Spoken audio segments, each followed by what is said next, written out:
রাশিদ খান, যেটি নিয়ে আমরা আলোচনা করছিলাম যে সংস্কারের রাজনীতি, হাফিজুর রহমান কার্জন বলছিলেন যে সঠিক লক্ষ্যটা অর্জন করা বা সঠিক লক্ষ্য স্থির করা, যেটি আর কি, যে আমরা বলছি যে রাষ্ট্র সংস্কার যে পরিধি ব্যাপ্তি সেটি আসলে স্পষ্ট না, একটা অস্পষ্ট একটা ধারণা বা সামনে আসছে। সেটিকে আসলে সংস্কার কমিশনের প্রতিবেদনের পরেই এই রাজনীতি হবে, নাকি সংস্কারকে কেন্দ্র করে বাড়তি সুবিধা নিয়ে রাজনীতি করতে চায় কেউ কেউ? আপনার কি মনে হয়? ধন্যবাদ। আমরা যখন প্রধান উপদেষ্টা সহ যারা আসলে সংলাপের সাথে দায়িত্বপ্রাপ্ত উপদেষ্টারা থাকেন, তাদের সাথে বৈঠক করে আমরা বারবার বলেছি যে আপনারা একটি রোডম্যাপ প্রকাশ করেন, আমাদের পরিকল্পনা প্রকাশ করেন। কিন্তু এখনও পর্যন্ত আজকে কিন্তু সরকারের এই 5 মাস আজকে এখনও পর্যন্ত সেই রোডম্যাপ তারা প্রকাশ করেনি। বরং সরকার একটি ধারণা প্রকাশ করেছে যে অমুক তারিখে ইলেকশনটা হতে পারে। এখন এইভাবে যদি আপনি সব কিছু পরিষ্কার না করেন তাহলে কিন্তু সন্দেহ এবং সংশয় বাড়বে।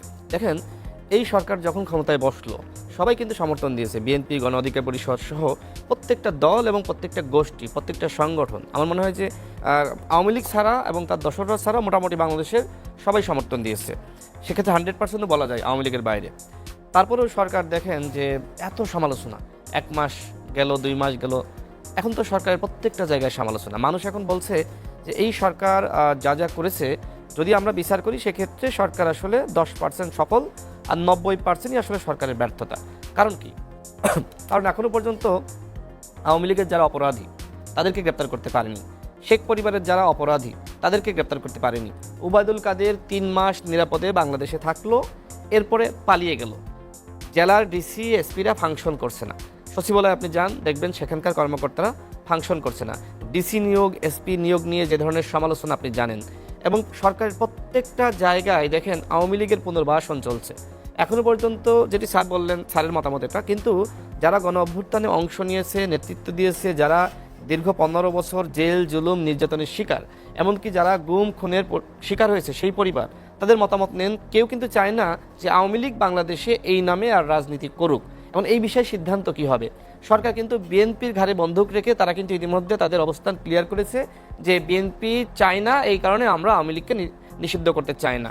এবং কিন্তু মানুষের মতামতটা কি? আপনি রিক্সা চালক, ভ্যান চালক, আপনি সাংবাদিক হিসেবে মানুষের কাছে যান, মানুষ মনে করে আওয়ামী লীগ এইভাবে যেভাবে নির্মমভাবে মানুষকে গুলি করে নির্বিচারে হত্যা করেছে, এরপরে আসলে আওয়ামী লীগ কোনোভাবেই রাজনীতি করতে পারবে না। তো ঠিক আছে, আপনারা গণহত্যার বিচার করবেন, তো গণহত্যার বিচারের আগে তো এই পাপিষ্ট একটি দল, সেই দলের সাংগঠনিক কার্যক্রমকে স্থগিত করতে হবে, একই সাথে তাদের নিবন্ধনকে স্থগিত করতে হবে। এই যে এতগুলো কথা আমি বললাম, এগুলো কি একটার বাস্তবায়ন হয়েছে? এবার আসি, দ্রব্যায় সরকার আসলে কতটুকু পরিবর্তন ঘটাতে পারলো। সরকার তো রাষ্ট্র সংস্কার করতে চায়, কিন্তু আমার কথা হলো যে সরকার এই 5 মাসে রাষ্ট্র সংস্কারের কি করলো? সরকার যদি এই 5 মাসে রাষ্ট্র সংস্কারের নমুনা না দেখাতে পারে, উদাহরণ না সৃষ্টি করতে পারে যে এই 5 মাসে আমি এই সংস্কার করেছি। দেখেন, 10টা কমিশন গঠিত হয়েছে, সেই কমিশনের কাজ কি দৃশ্যমান?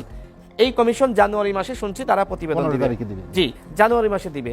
এখন যদি দলগুলো এই প্রতিবেদন গ্রহণ না করে, তখন আপনি কি করবেন? তাহলে কি আবার আপনি 3 মাস লাগাবেন?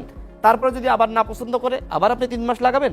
এজন্যই আমরা বলেছিলাম যে আপনারা এমনভাবে কমিশন গঠন করেন যেখানে রাজনৈতিক দলের প্রতিনিধি থাকবে, সুশীল সমাজ, নাগরিক সমাজ, আইনজীবী সমাজ, শিক্ষক সমাজ এবং একই সাথে সরকারের প্রতিনিধি। তাহলে যেটি হবে যে একটি ফাইনাল ডকুমেন্টেশন আমরা পাবো যে সরকার দেখেন কি করলো। 10টি কমিশন গঠন করেছে, আপনার আমার কারোর সাথে ন্যূনতম মতামত নেয়নি। এই যে এককভাবে সিদ্ধান্ত নেওয়া, এই কাজটি কে করতো? এই কাজটি করতো শেখ হাসিনা। অর্থাৎ এই সরকারের কাজের সাথে শেখ হাসিনার কাজের কিন্তু মিল আছে।